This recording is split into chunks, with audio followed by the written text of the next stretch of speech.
Alright, let's check out this auto reversing feature here on our 70s Tech garage door opener.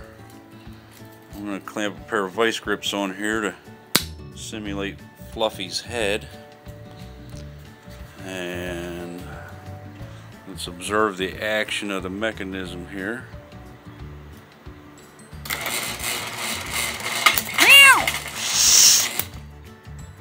Let's do that again.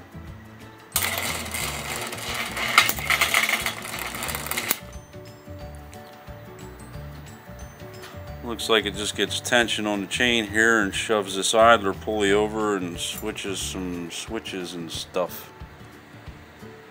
But it works. Sorry, Fluffy. The 60s Tech model just uses a adjustable slipper clutch on the large pulley so you just adjust enough tension on it so it's just enough to lift the door without slipping, but hopefully it slips when the door goes down on Fluffy. And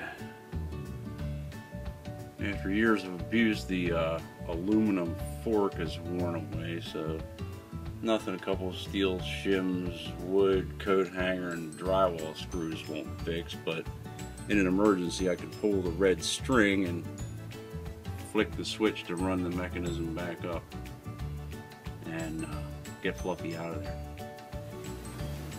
I hung this thing up here with coat hangers to temporarily see how it would work out 15 years ago.